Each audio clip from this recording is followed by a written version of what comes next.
She was so rich that nobody dared to challenge her, and her daughter was so cruel that nobody dared to love her.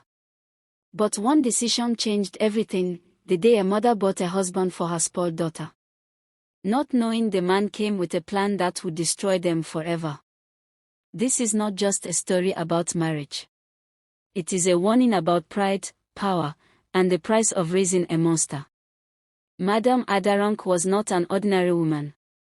Her name carried weight in cities and villages.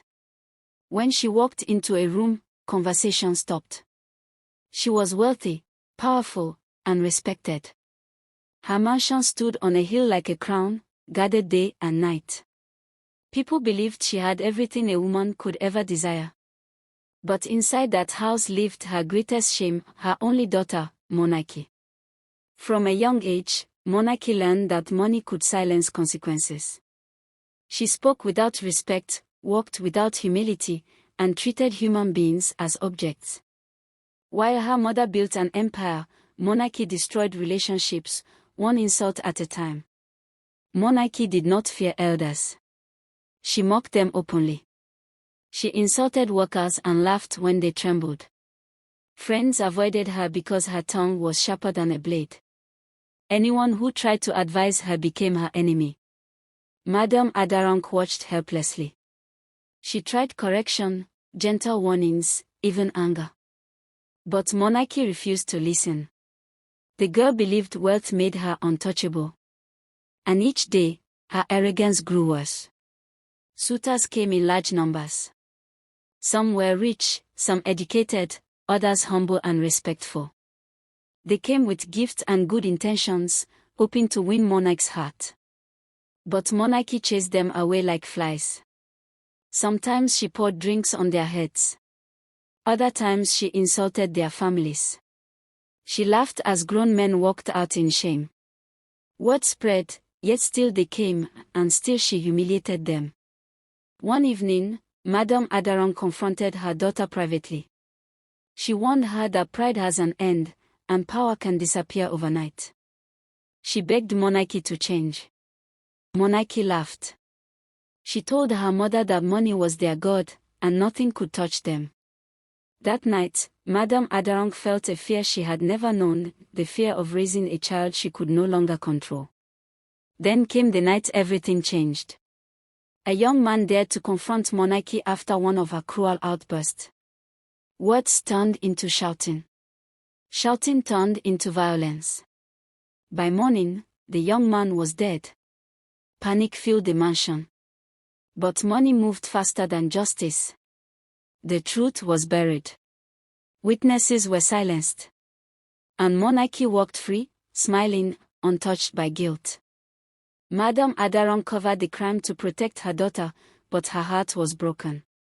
She confronted Morenike again, crying this time. But Morenike felt no remorse. She believed she was above law, above consequence, above humanity. From that day, her mother knew the danger was no longer outside, it lived inside her own home. Desperate, Madame Adaronk went to elders and wise men. She told them everything. They listened quietly, then warned her. They said, "A child who refuses correction will be corrected by life." Those words followed her home like a shadow. Madame Adaronk made a choice born from fear. If Morenike would not listen to her, perhaps marriage would humble her. She decided to buy a husband, a man who would tolerate Morenike's behavior and bring stability. It was a dangerous gamble, but she felt she had no other options. That was how Connor appeared. Quiet. Respectful. Humble. He bowed to elders and spoke gently. He did not argue or boast. Madame Adaronk saw him as harmless. But what she did not see was the calculation behind his calm eyes. Connor was not desperate for love, he was patient for opportunity. The wedding was grand. Guests celebrated. Cameras flashed. But Morenike felt nothing. She saw Connor as a possession, not a partner. Inside the marriage, Morenike's cruelty continued. She insulted Connor daily. She humiliated him before servants. Connor endured silently, storing every insult like a record. Connor slowly gained trust. He handled documents. He managed meetings. He assisted Madame Adarang. Morenike paid no attention. She believed the wealth would always belong to her. She did not notice the trap closing around her. Madame Adarang fell ill. Connor took charge. Papers were signed. Decisions were made.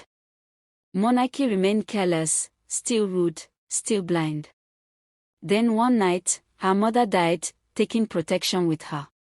The will was read. Morenike screamed. The wealth was gone.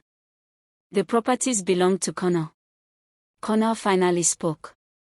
He reminded her of every insult. Every humiliation. Every moment she treated him as nothing. Connor left with the wealth. Servants followed him.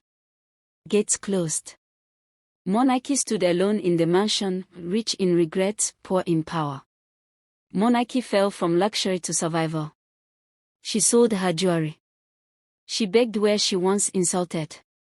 And years later, she told her story as a warning: money can buy silence, but it cannot buy character. When pride refuses correction, life will teach, and it never gives discounts.